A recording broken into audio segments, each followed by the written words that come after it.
Hello sa inyong lahat. Ako si May. Kapag napag-uusapan ang ating mga adhikain sa buhay, sigurado akong bawat isa ay may kanya-kanyang sagot sa kanilang puso. May ilang nais maging manunulat ng mahuhusay na akda at isulat ang kanilang sariling talambuhay. May mga gustong maging doktor upang magligtas ng buhay at magpagaling ng may karamdaman. At mayroon ding nangangarap na maging mga awit na makapagpapaantig sa puso ng mga tao sa pamamagitan ng kanilang musika. Ang pangunahing tauhan sa artikulong ito ay mayroon ding sariling mga adhikain. Bata pa lamang siya, ay mahilig na siya sa panitikan.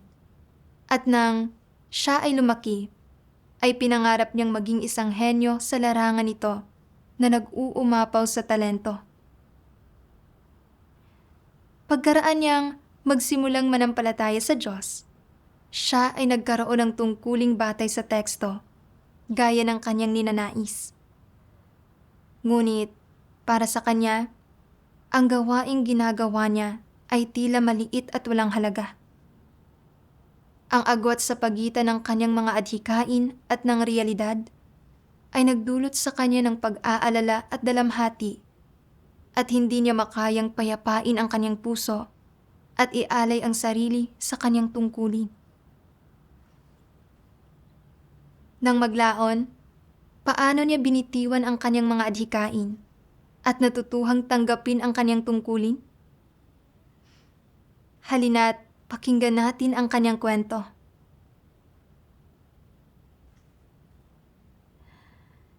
Pebrero 21, 2024.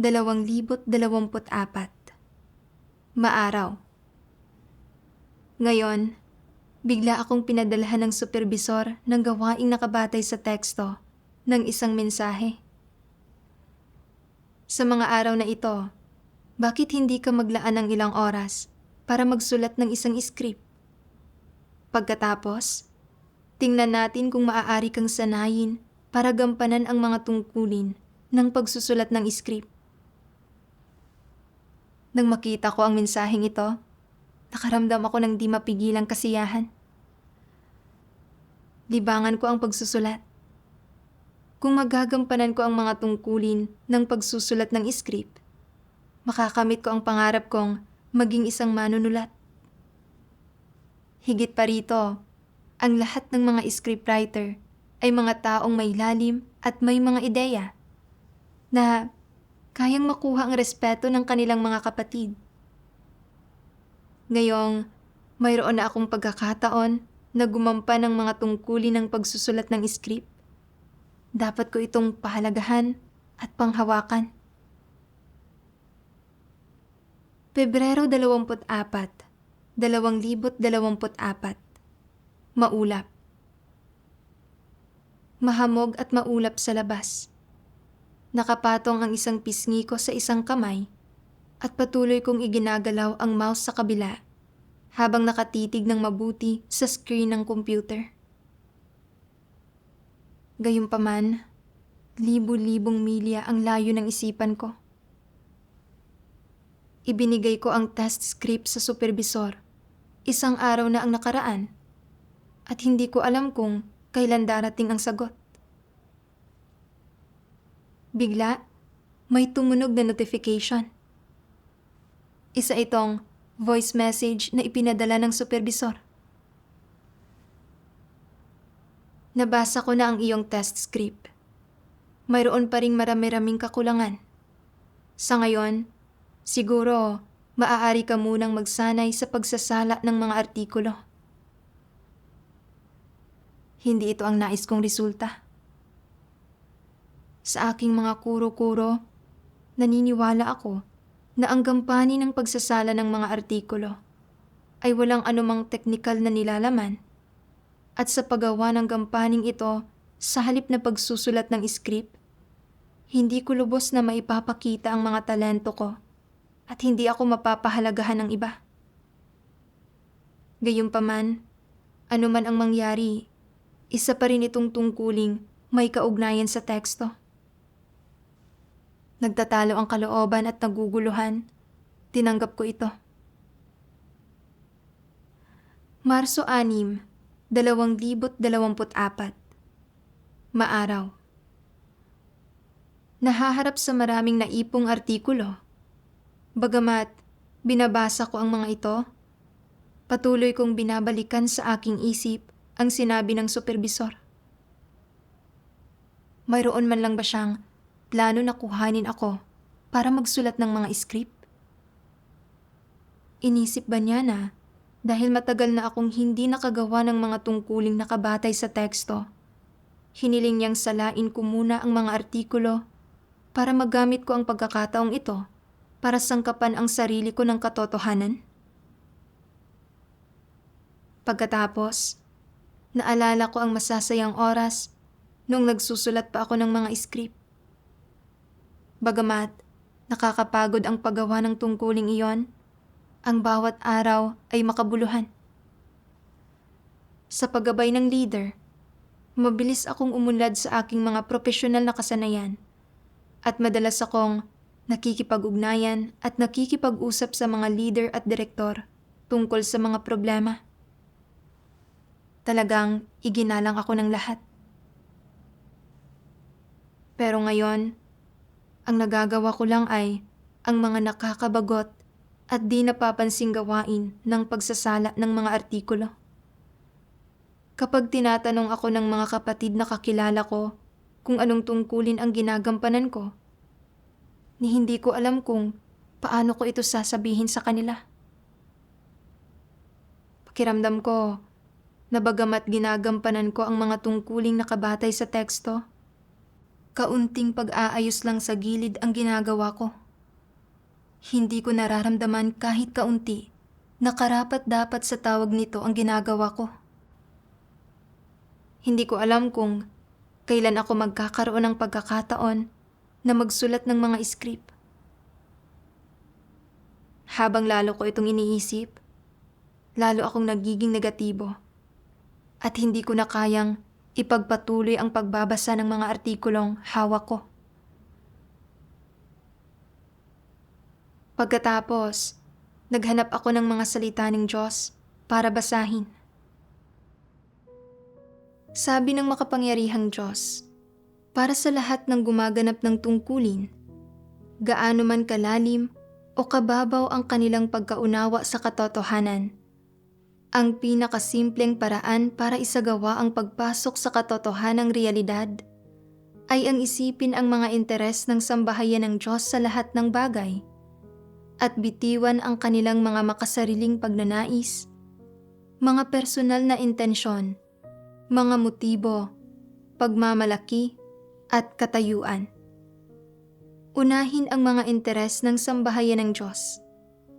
Ito man lang ay dapat gawin ng isang tao. Kung ni hindi man lang ito magawa ng isang taong gumaganap ng tungkulin, paano masasabi na ginagampanan niya ang kanyang tungkulin? Hindi iyon pagganap ng kanyang tungkulin. Dapat mo munang isipin ang mga interes ng sambahayan ng Diyos, isaalang-alang ang mga layunin ng Diyos, at isaalang-alang ang gawain ng iglesia. Unahin mo muna ang mga bagay na ito. Pagkatapos niyan, saka mo lamang maaaring isipin ang katatagan ng iyong katayuan o kung ano ang tingin sa iyo ng iba.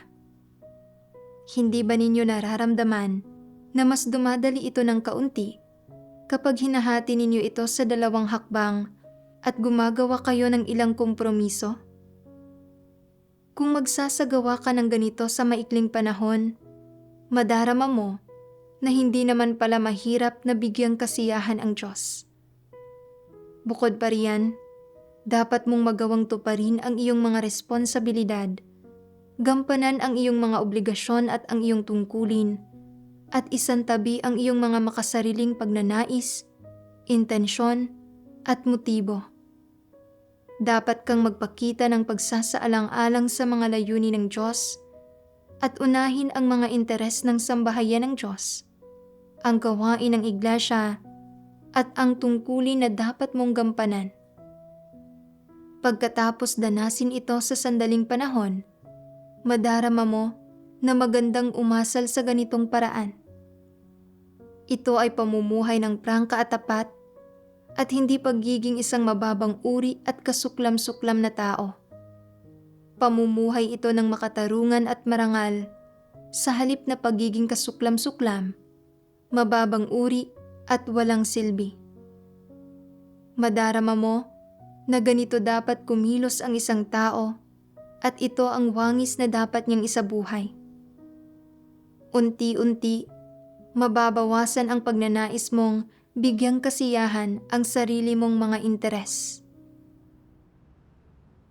Pagkatapos basahin ang mga salita ng Diyos, napuno ako ng pagsisisi sa sarili. Lumuluha akong lumapit sa Diyos para magdasal. O Diyos, labis na kulang ang konsensya ko at ako ay lubos na makasarili at kasuklam-suklam.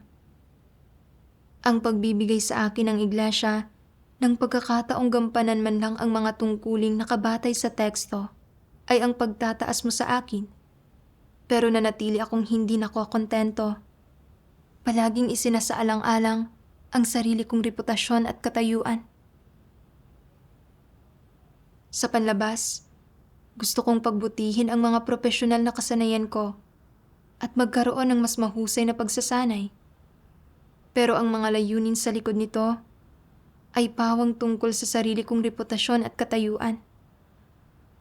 Ang tanging isinaalang-alang ko ay kung mahalaga ba ang sarili kong tungkulin o hindi. Kung bibigyan ba ako nito ng pagkakataong makakuha ng atensyon o hindi.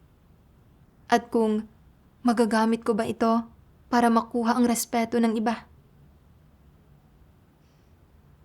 Nang hindi matugunan ang mga pagnanais ko, nakaramdam ako ng paglaban at pagiging negatibo. At inayawan ko pa ngang gampanan ang tungkuling ito. Nakikita ko na ako ay labis na makasarili at kasuklam-suklam. Matagal na akong hindi nakagawa ng mga tungkuling nakabatay sa teksto at wala akong pagkaarok sa maraming prinsipyo. Wala rin akong malinaw na pagkaunawa sa katotohanan.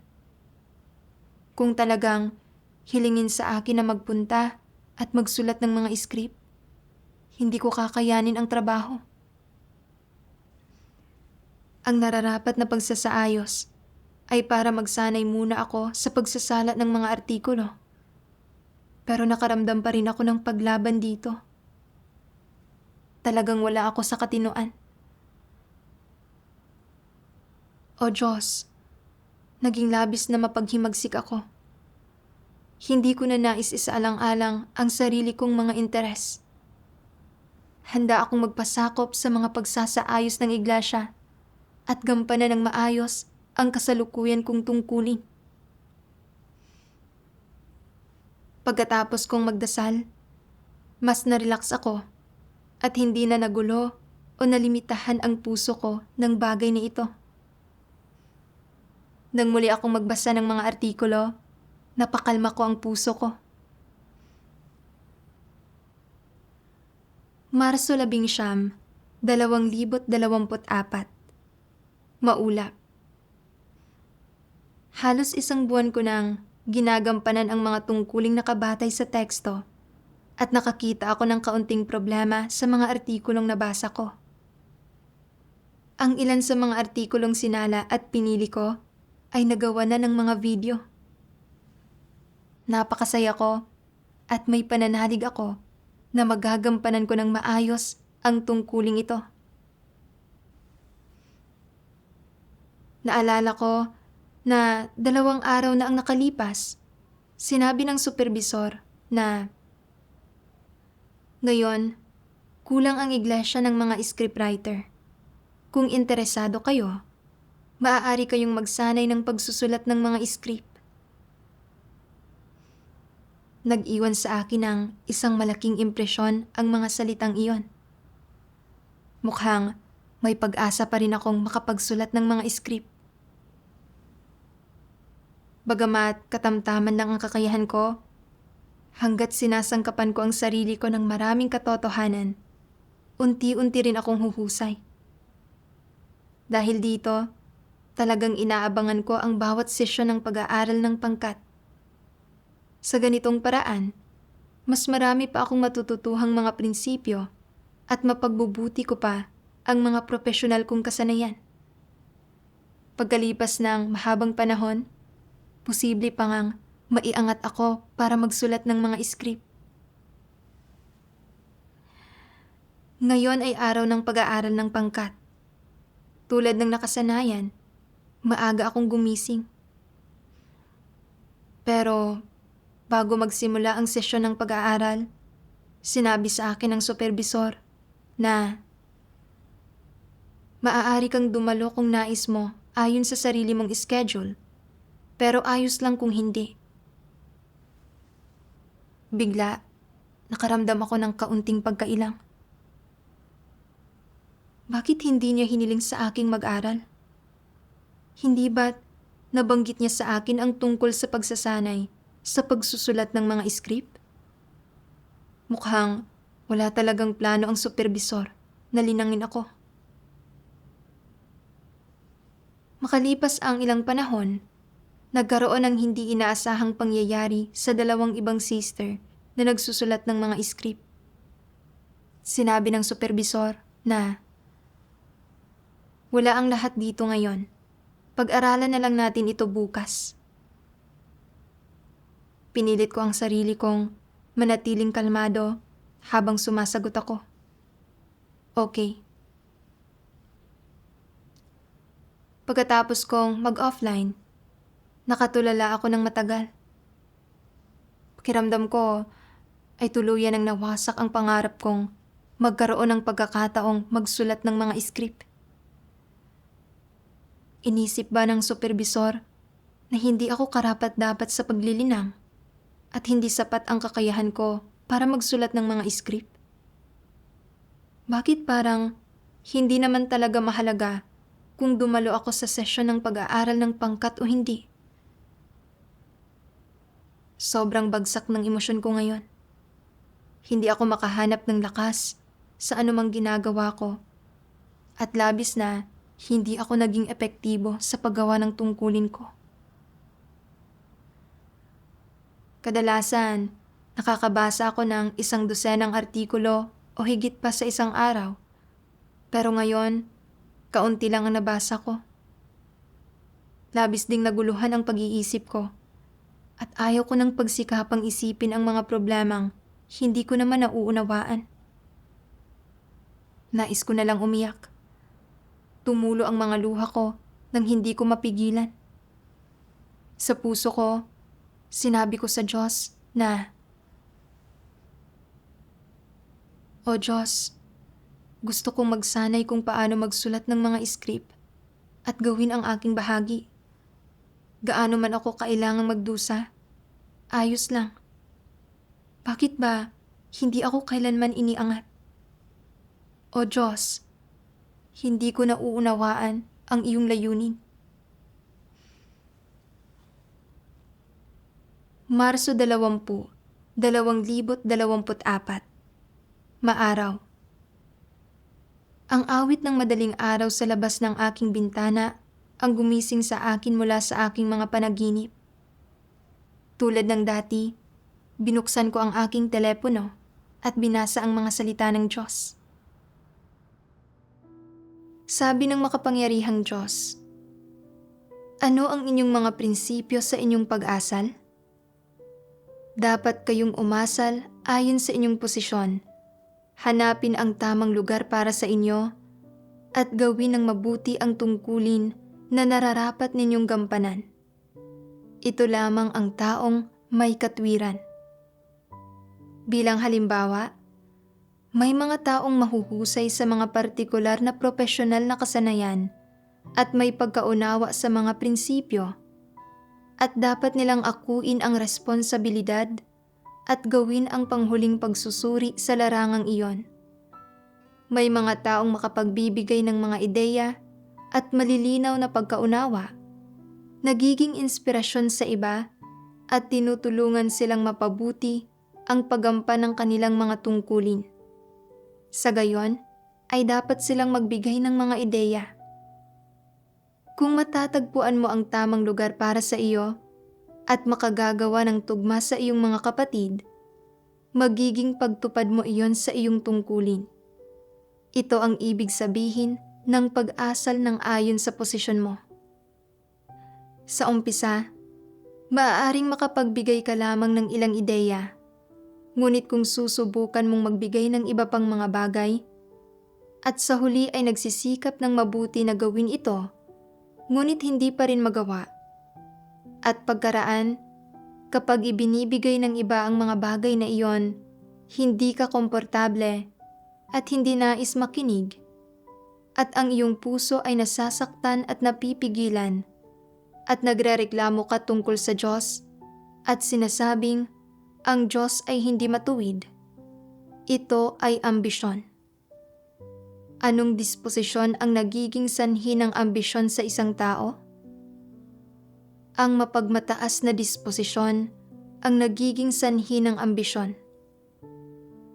Ang mga kalagayang ito ay tiyak na maaaring lumitaw sa inyo sa anumang sandali. At kung hindi ninyo hahanapin ang katotohanan upang lutasin ang mga ito, at walang buhay pagpasok, at hindi kayang magbago ukol dito, ang antas ng kalifikasyon at kadalisayan ng inyong pagganap sa inyong mga tungkulin ay magiging mababa, at ang mga resulta ay hindi rin magiging masyadong maganda. Hindi ito pagsasagawa ng inyong tungkulin ng kasiyasiya at nangangahulugan na hindi nagtamo ang Diyos ng kaluwalhatian mula sa inyo. Binigyan ng Diyos ang bawat tao ng iba't ibang kalakasan at kaloob. Ang ilang tao ay may kalakasan sa 2 o 3 larangan. Ang ilan ay may kalakasan sa 1 larangan, at ang ilan ay walang anumang kalakasan. Kung makadudulog kayo ng wasto sa mga bagay na ito, mayroon na kayong katwiran. Ang isang taong may katwiran ay mahahanap ang kanyang lugar, kayang umasal ayon sa kanilang pwesto, at gawin ng maayos ang kanilang mga tungkulin. Ang isang taong hindi kailanman matagpuan ang kanyang lugar ay isang taong palaging may ambisyon. Palagi siyang naghahangad ng katayuan at mga pakinabang sa puso niya. Hindi siya kailanman nasisiyahan sa kung ano ang mayroon siya. Para makakuha ng mas maraming pakinabang, sinusubukan niyang kumuha ng mas marami pa hanggat kaya niya. Palagi siyang umaasang masiyahan ang kanyang maluluhong pagnanais. Iniisip niya na kung mayroon siyang mga kaloob at mahusay ang kanyang kakayahan, dapat siyang higit na magtamasa ng biyaya ng Diyos, at na ang pagkakaroon ng ilang maluluhong pagnanais ay hindi isang pagkakamali. May katwiran ba ang ganitong klase ng tao? Hindi ba't kawalang hiyaan ang palaging magkaroon ng maluluhong pagnanais? Nadarama ng mga taong may konsensya at katwiran na kawalang hiyaan ito. Hindi gagawin ng mga taong nakauunawa sa katotohanan ang mga kahangalang ito. Kung inaasa mong matupad ang iyong tungkulin ng tapat upang masuklian ang pagmamahal ng Diyos, hindi ito isang maluhong pagnanais. Ito ay naaayon sa konsensya at katwiran ng normal na pagkatao. Pinasasaya nito ang Diyos. Kung talagang nais mong gawin ng maayos ang iyong tungkulin, kailangan mo munang mahanap ang tamang lugar para sa iyo, at pagkatapos ay gawin ang iyong makakaya ng buong puso, ng buong isip, ng buong lakas, at gawin ang pinakamakakaya mo. Ito ay pasok sa pamantayan, at ang gayong pagganap sa tungkulin ay may antas ng kadalisayan. Ito ang dapat gawin ng isang tunay na nilikha. Habang binabasa ko ang mga salita ng Diyos, naramdaman kong nasa tabi ko ang Diyos. Pinapakalma ako. Nakaramdam ng init ang puso ko. Sinasabi sa atin ng Diyos ang mga prinsipyo para sa ating sariling asal, ang paghahanap ng ating lugar, ang pag-asal ayon sa ating katayuan, at ang paggamit sa mga talentong mayroon tayo. Dapat tiyakin ng ilang taong may mahusay na propesyonal na kasanayan at matibay na pagkaarok sa prinsipyo na maaasikaso nila ang mga huling pagsusuri ng maayos. At iyong mga hindi makakagawa ng mga huling pagsusuri ay maaaring magbigay ng mga ideya o mungkahi at makipagtulungan sa kanilang mga kapatid para matapos nila ng magkakasama ang kanilang mga tungkulin. Sa ganitong paraan, malulugod ang Diyos. Nagnilay ako sa aking sarili. Isinaayos ng iglesia na magsala ako ng mga artikulo. Ang isang aspekto nito ay sanhi ng pangangailangan sa gawain, at ang isa pang aspekto nito ay batay sa aking kakayahan at tayog. Pero palagi akong may mga mapangahas na ambisyon. Kahit na lantaran namang hindi sapat ang kakayahan kong magsulat ng mga script, nagrereklamo pa rin ako sa Diyos dahil hindi niya ako binibigyan ng ganoong pagkakataon. Talagang napakayabang ko. Palagi kong nais ipangalandakan ang sarili ko at palagi kong gustong maging isang babaeng may talentong pampanitikan na iginagalang ng iba. Sa sandaling hindi natupad ang pagnanais na ito at wala akong plataporma kung saan maipapakita ang mga talento ko, naging negatibo ako at nagpabaya. Ayaw ko na nga ring magbasa ng mga artikulo at ayaw ko nang pagsikapang isipin ang mga problemang hindi ko naman nauunawaan. Nakahadlang ito sa progreso ng pagsasala ng mga artikulo. Nakita ko na dinala ko ang aking mapangahas na ambisyon sa paggampan ng tungkulin ko. Hindi ako kontento sa lugar ko. Mas luntian ang damo sa kabila at hindi ko man lang kayang ilagay ang puso ko sa paggawa ng aking pangunahing gawain. Palagi kong nais gawin ang isang tungkuling hindi abot ng aking mga kapabilidad. Kung palagi akong ganito ka-impraktikal, hindi ko na magagampanan ng maayos ang tungkulin ng pagsasala ng mga artikulo, lalo na ang pagsusulat ng mga script. Napagtanto ko na masyadong mapanghanib ang kalagayan ko.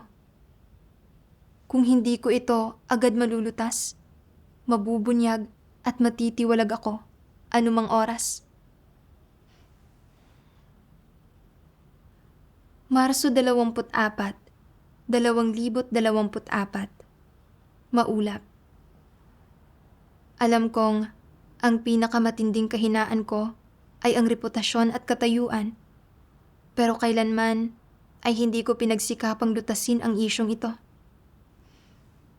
Ngayon, naghanap ako ng mga salita ng Diyos na nagsisiwalat kung paano naghahangad ng reputasyon at katayuan ang mga antikristo.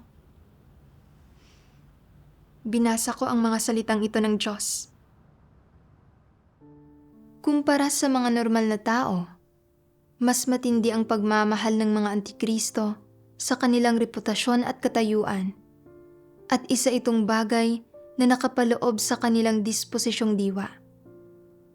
Hindi ito isang pansamantalang interes o ang lumilipas na epekto ng kanilang paligid. Ito ay isang bagay na nasa kanilang buhay, nasa kanilang mga buto, kaya ito ay kanilang diwa. Masasabing, sa lahat ng ginagawa ng mga antikristo, ang una nilang isinasaalang-alang ay ang kanilang sariling reputasyon at katayuan, wala nang iba pa.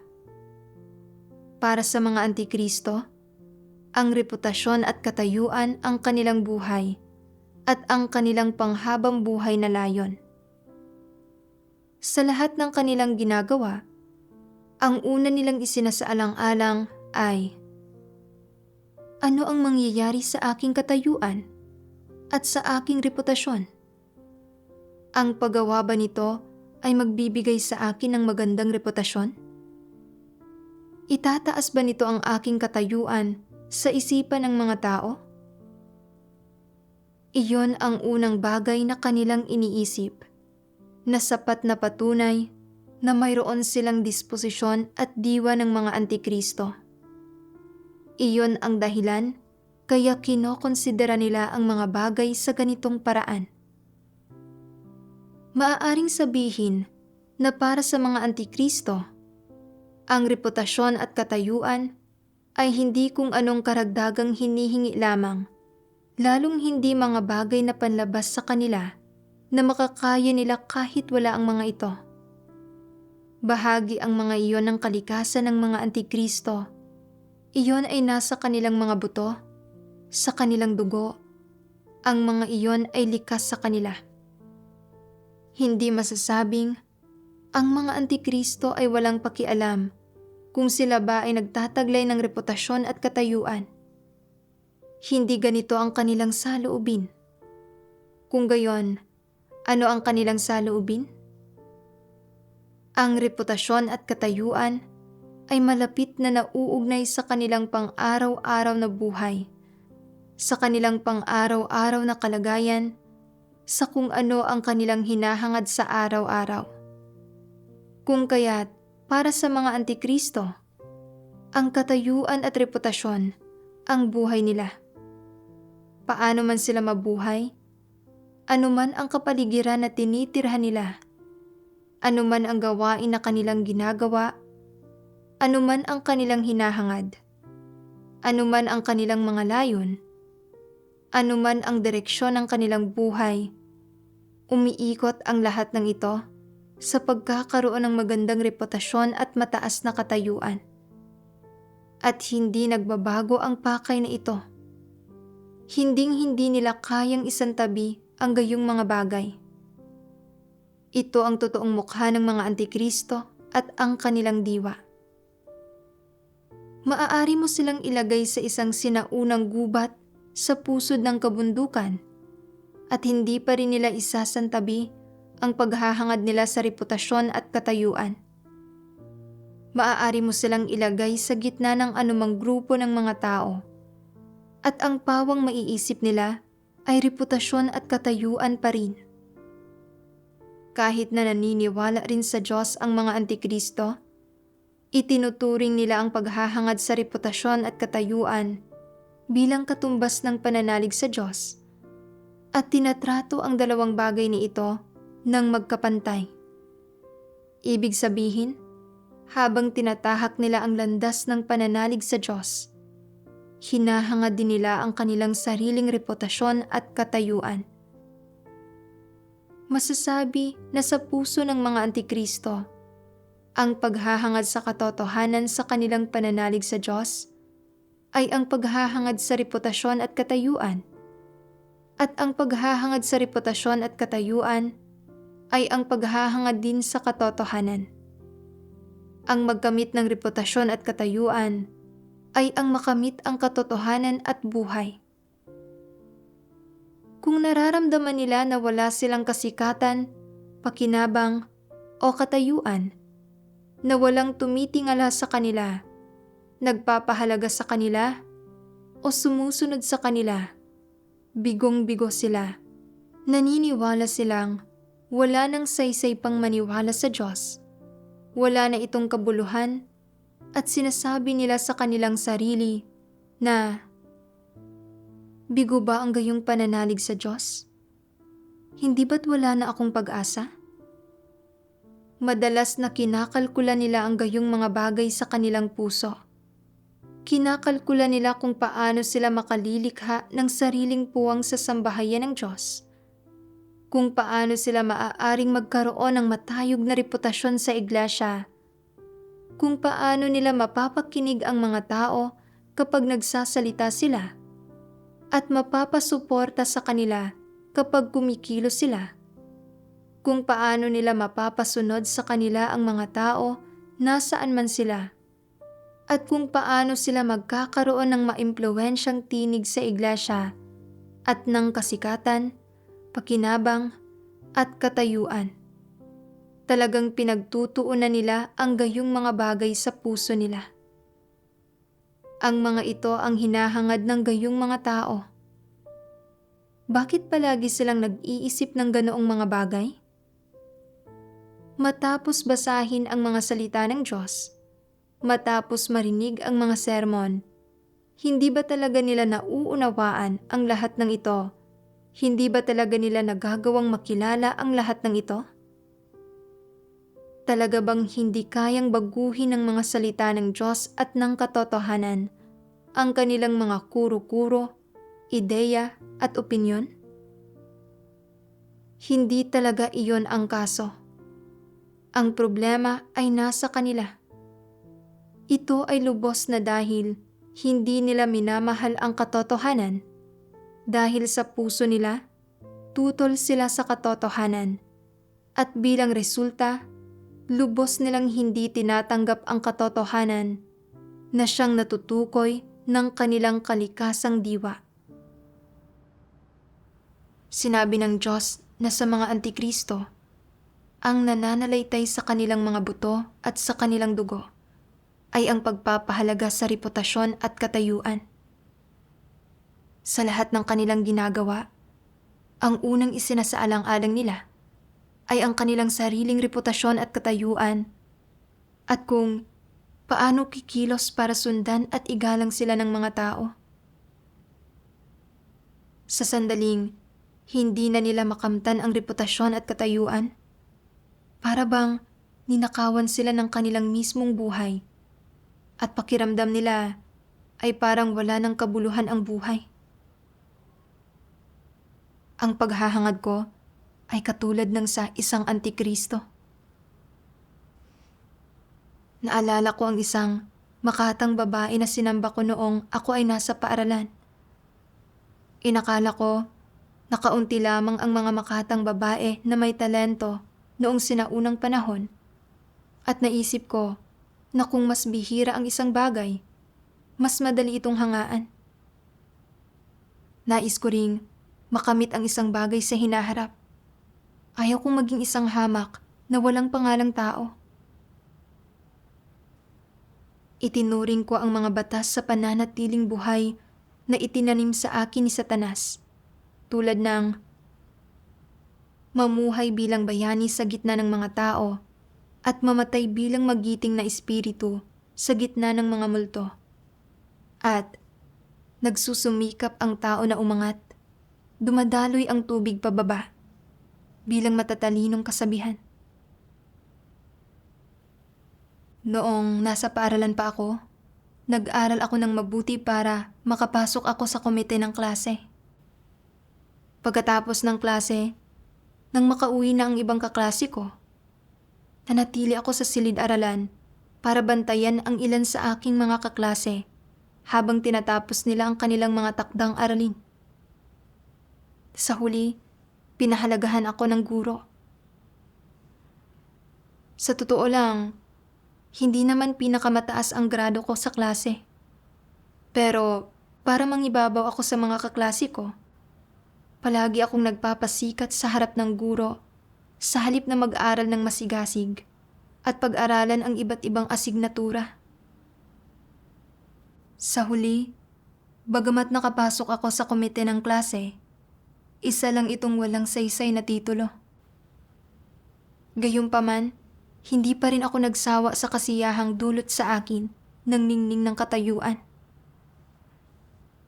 Nang magsimula akong manampalataya sa Diyos, bagamat napagtanto ko na mali ang paghahangad ng reputasyon at katayuan, at na hindi tinitingnan ng Diyos kung gaano kataas o kababa ang katayuan ng isang tao, tanging kung hinahangad ba nila ang katotohanan o hindi.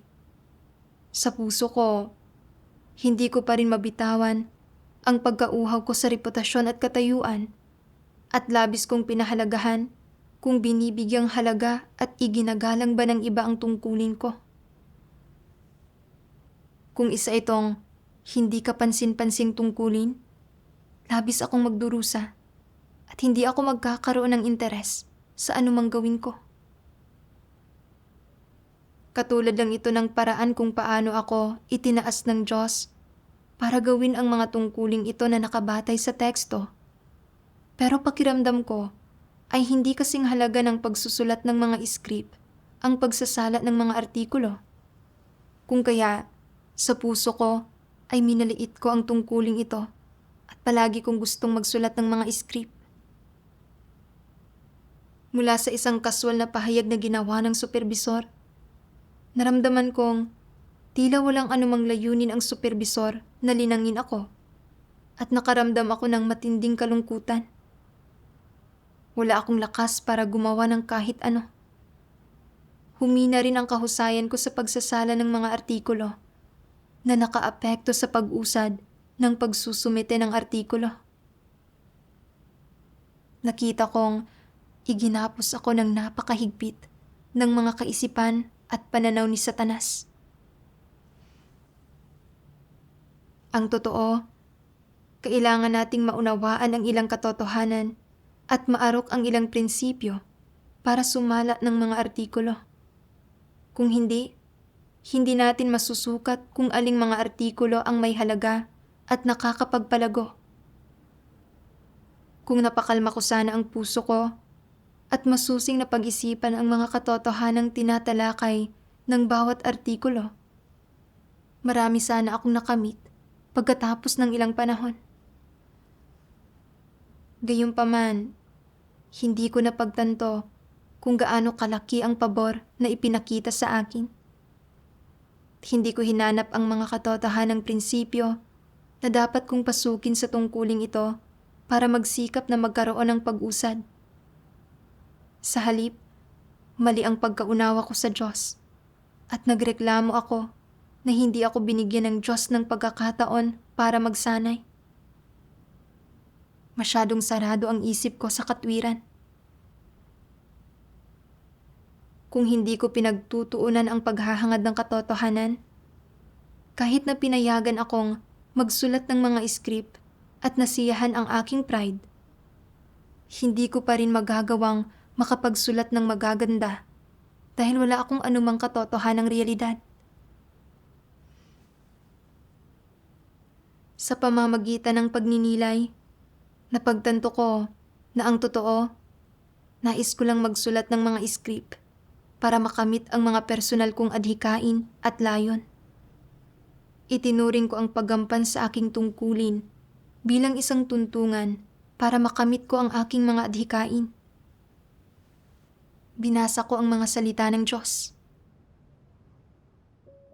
Sa mundo, itinuturing na nararapat na hangaring isakatuparan ang sariling mga adhikain.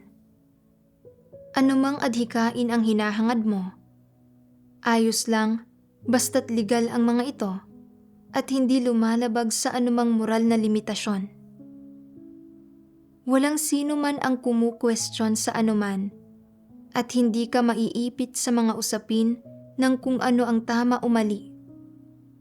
Hinahangad mo ang anumang personal mong gusto at kung makuha mo ito, kung makamit mo ang iyong layon, kung gayon ay matagumpay ka. Pero kung hindi mo ito maabot, kung mabigo ka, problema mo na iyon. Gayunpaman, kapag pumasok ka sa sambahayan ng Diyos, na isang espesyal na lugar, anuman ang mga dinadala mong adhikain at pagnanais, dapat mong bitiwan ang mga ito. Bakit ganoon? Ang paghahangad sa mga adhikain at pagnanais, anuman ang partikular mong hinahangad, pag-usapan na lang natin ang mismong paghahangad, ang mga paraan ng pagkilos nito, at ang landas na tinatahak nito ay umiikot lahat sa egoismo, pansariling interes, katayuan, at reputasyon. Dito sa mga bagay na ito, umiikot lahat. Sa madaling salita, kapag hinahangad ng mga tao na maisakatuparan ang kanilang mga adhikain, ang tanging nakikinabang ay ang kanilang sarili. Makatarungan bang hangarin ng isang tao na matupad ang kanyang mga adhikain alang-alang sa katayuan, reputasyon, banidad, at mga pisikal na interes? Alang-alang sa pansarili at pribadong mga adhikain, kaisipan, at pagnanais, ang mga pamamaraang pinanghahawakan nila ay lahat makasarili at nakatuon sa pansariling pakinabang. Kung ikukumpara natin ang mga ito sa katotohanan, hindi makatarungan o lehitimo ang mga ito. Dapat bitiwan ng mga tao ang mga ito. Hindi ba tiyak iyon?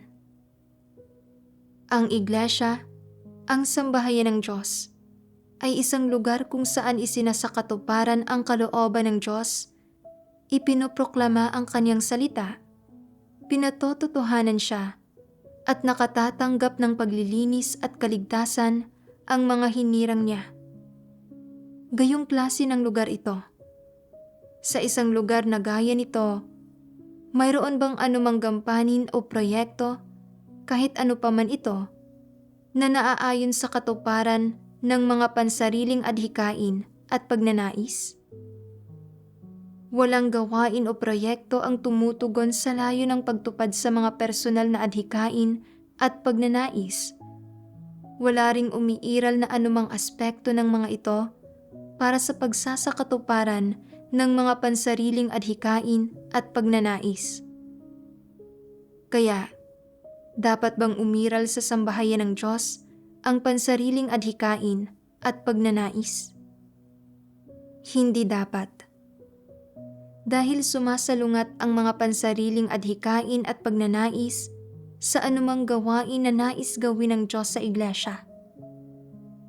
Ang mga personal na adhikain at pagnanais ay sumasalungat sa anumang gawaing ginagawa sa iglesia. Sumasalungat ang mga ito sa katotohanan, lumilihis mula sa kalooban ng Diyos, mula sa pagpoproklama ng kanyang mga salita, mula sa pagpapatotoo sa Kanya, at mula sa gawain ng paglilinis at pagliligtas para sa mga hinirang ng Diyos. Anuman ang mga adhikain ng isang tao, hanggat ang mga ito ay mga pansariling adhikain at pagnanais, hahadlangan ng mga ito ang mga tao sa pagsunod sa kalooban ng Diyos at makaaapekto o makahahadlang sa pagpoproklama ng Kanyang mga salita at pagpapatotoo sa Kanya. Siyempre, hanggat ang mga ito ay mga pansariling adhikain at pagnanais, hindi makatatanggap ang mga tao ng paglilinis at kaligtasan. Hindi ito usapin lang ng pagiging magkasalungat ng dalawang panig. Talagang likas na hindi maaaring umiral ang mga ito ng sabay. Habang itinataguyod ang mga sarili mong adhikain at pagnanais, hinahadlangan mo ang pagsasakatuparan ng kalooban ng Diyos, ang gawain ng pagpoproklama ng Kanyang mga salita at pagpapatotoo sa Kanya, at pati na rin ang kaligtasan ng mga tao at, syempre, ng iyong sarili. Sa madaling salita, anuman ang adhikain ng mga tao, ang mga ito ay hindi para sumunod sa kalooban ng Diyos. At hindi makakamit ng mga ito ang tunay na resulta ng ganap na pagpapasakop sa Diyos. Kapag hinahangad ng mga tao ang kanilang mga adhikain at pagnanais, ang kanilang pinakalayon ay hindi para maunawaan ang katotohanan o maunawaan kung paano dapat na umasal, kung paano palugurin ang mga layunin ng Diyos, at kung paano gampanan ng maayos ang kanilang mga tungkulin at tuparin ang kanilang papel bilang nilikha. Hindi ito para magkaroon ang mga tao ng tunay na takot sa Diyos at pagpapasakop sa Kanya. Sa kabaligtaran, habang mas naisa sa katuparan ang mga adhikain at pagnanais ng isang tao, mas nalalayo ang isang tao sa Diyos at mas nalalapit siya kay Satanas. Katulad nito, kapag mas hinahangad ng isang tao ang kanyang mga adhikain at natatamo ang mga ito, nagiging mas mapanghimagsik laban sa Diyos ang puso ng isang tao mas lumalayo ang isang tao sa Diyos. At sa huli, kapag natutupad na ng isang tao ang kanyang mga adhikain, gaya ng nais niya, at naisa sa katuparan at natutugunan ang kanyang mga pagnanais, lalo lang siyang nasusuklam sa Diyos, sa kataas-taasang kapangyarihan ng Diyos at sa lahat ng tungkol sa Diyos. Maaari pa nga na lumakad siya sa landas ng pagtatwa, paglaban, at pagsalungat sa Diyos. Ito ang huling kalalabasan. Ang mga salita ng Diyos ang nagbigay sa akin ng pagkaunawa sa maling paghahangad na nakatago sa puso ko. Itinuring ko ang sambahayan ng Diyos at ang iglesia bilang isang lugar para matupad ang mga personal kong adhikain. At itinuring ko ang sari-saring tungkulin sa iglesia na parang iba't ibang propesyon sa mundo. Gusto ko ang gawaing nakabatay sa teksto at pakiramdam ko ay maaari kong ipamalas ang aking halaga sa gawaing ito. Naramdaman ko rin na ang mga taong sumusulat ng panitikan ay mas malalim at mas maraming ideya, at sila ay pinahahalagahan at binibigyang pansin ng mga tao. Ang panimulang punto ko, ang aking pinagmumulan sa paggampan ng aking tungkulin ay mali. Ito ay para mangibabaw sa karamihan at hindi para hangarin ang katotohanan o makamtan ang katotohanan. Bagamat, ginagampanan ko ang tungkulin ng pagsasala ng mga artikulo, bihira kong hanapin ang mga prinsipyo o sangkapan ang sarili ko ng katotohanan sa tungkulin ko para mapabuti ang kahusayan ko sa pagbabasa ng mga artikulo at ang abilidad ko sa pagtukoy sa mga problema. Sa halip, hinihintay ko lang na maiangat ako. Nang sabihin ng superbisor na ang pinag-aaralan namin ay walang kaugnayan sa aking kasalukuyang tungkulin, inisip ko na wala talagang plano ang superbisor na linangin ako, kaya inilabas ko ang pagkadismaya sa puso ko sa pamamagitan ng pagiging negatibo at pagpapabaya. Hindi ba't naging lubos na wala akong katwiran? Napagtanto ko na makasarili ang paghahangad ng ating sariling mga adhikain.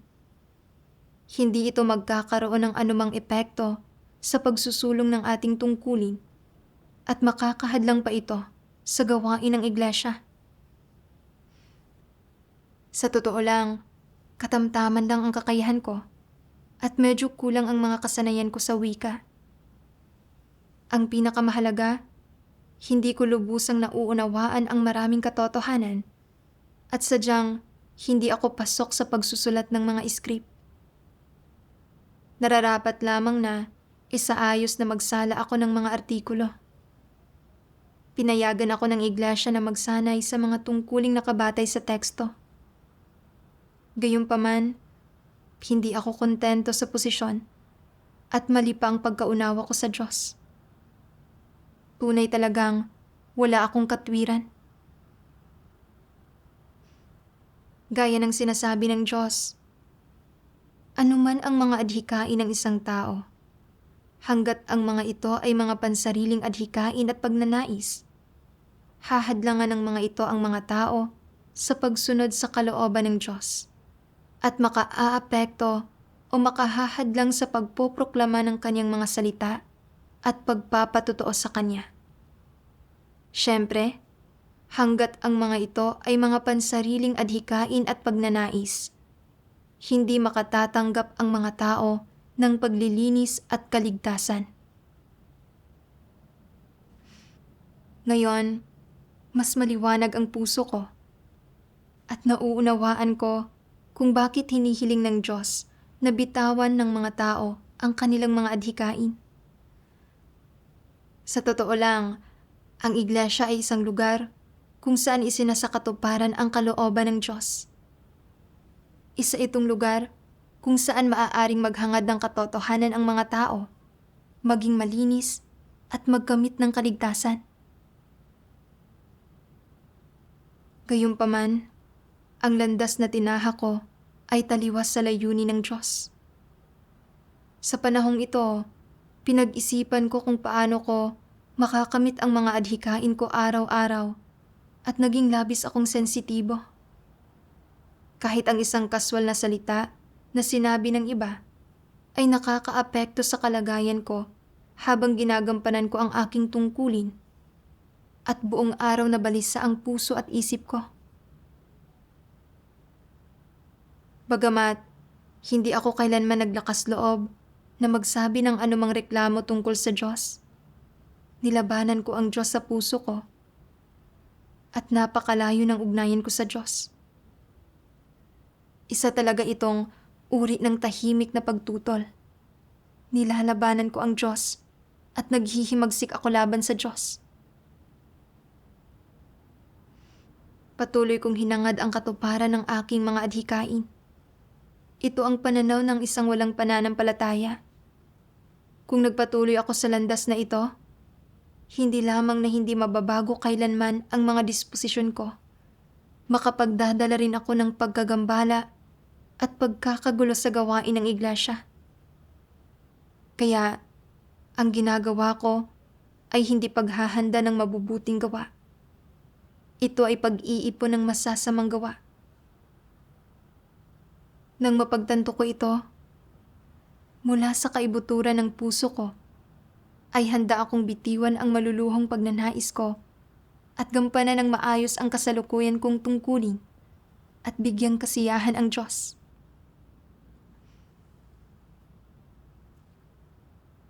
Abril 2, 2024. Maaraw. Ngayon, natagpuan ko ang isang landas ng pagbitaw sa reputasyon at katayuan sa isang sipi ng mga salita ng Diyos. Binasa ko ang mga salita ng Diyos. Kaya, ano ang mga tungkulin at responsibilidad ng isang nilikha? Malinaw na inilalatag ng salita ng Diyos ang mga tungkulin, obligasyon, at responsibilidad ng mga nilikha, hindi ba? Mula sa araw na ito, isa ka ng tunay na miyembro ng sambahayan ng Diyos. Ibig sabihin, kinikilala mo ang iyong sarili bilang isa sa mga nilikha ng Diyos. Dahil dito, mula sa araw na ito, dapat mong muling planuhin ang mga plano mo sa buhay. Hindi mo na dapat hangarin at sa halip ay bitiwan mo na dapat ang mga adhikain, pagnanais, at layon na dati mong itinakda sa buhay mo. Sa halip, dapat mong baguhin ang iyong pagkakakilanlan at perspektiba para makapagplano sa mga layon at direksyon sa buhay na dapat mayroon ang isang nilikha. Una sa lahat, hindi ang pagiging isang leader ang dapat mong layon at direksyon, o ang mamuno o mangibabaw sa anumang industriya, o ang maging isang kilalang taong gumagawa ng partikular na gampanin o isang taong bihasa sa partikular na kasanayan. Ang layon mo dapat ay ang tumanggap ng iyong tungkulin mula sa Diyos. Ibig sabihin, ang alamin kung ano dapat ang gawain mo ngayon sa sandaling ito at unawain kung anong tungkulin ang kailangan mong gampanan. Kailangan mong itanong kung ano ang hinihingi sa iyo ng Diyos at kung anong tungkulin ang isinaayos para sa iyo sa Kanyang sambahayan. Dapat kang makaunawa at malinawan sa mga prinsipyong dapat maintindihan, mapanghawakan, at masunod tungkol sa tungkuling iyon. Kung hindi mo maalala ang mga ito, maaari mong isulat ang mga ito sa papel o i-record ang mga ito sa iyong computer. Maglaan ka ng oras para suriin at pag-isipan ang mga ito. Bilang miyembro ng mga nilikha, ang dapat na pangunahin mong layon sa buhay ay ang tuparin ang iyong tungkulin bilang isang nilikha at maging isang kalipikadong nilikha. ito dapat ang pinakapangunahing layon mo sa buhay. Ang pangalawa at mas partikular ay kung paano gawin ang iyong tungkulin bilang isang nilikha at maging isang kalipikadong nilikha. Siyempre, dapat lang natalikuran ang anumang layon o direksyon na nauugnay sa iyong reputasyon, katayuan, banidad, kinabukasan, at iba pa. Binigyang liwanag ng mga salita ng Diyos ang puso ko. Isa akong nilikha at dapat kong tuparin ang aking mga tungkulin ayon sa aking kinalalagyan. Dapat kong bitawan ang aking mga sariling adhikain at pagnanais at magpasakop sa mga pamamatnugot at pagsasaayos ng Diyos. Hindi alintana kung ang tungkuling isinaayos ng iglesia para sa akin ngayon ay gusto ko o hindi, o kung sa tingin ko ito ay mahalaga o walang kwenta. Basta't nagmumula ito sa Diyos, dapat ko itong tanggapin ng may perpektong pagsunod.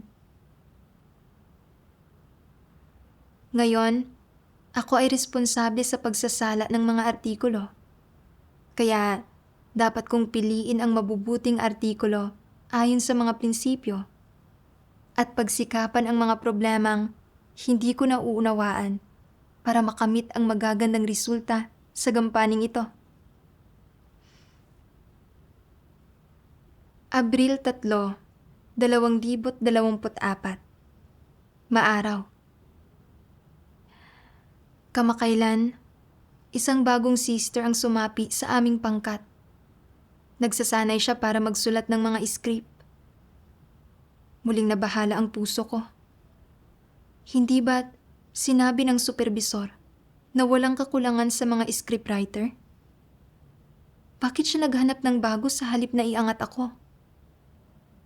Talaga bang hindi ako mahusay?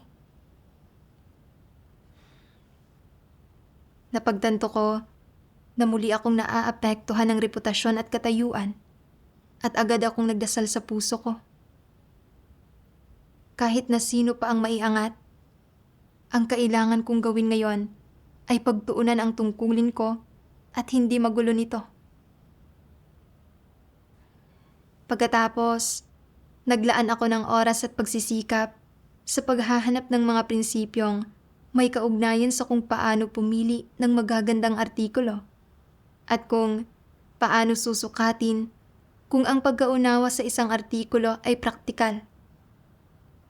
Tinalakay ko sa mga sister ko ang anumang bagay na hindi ko nauunawaan at ginampanan ko ang aking tungkulin ng may positibong saloobin.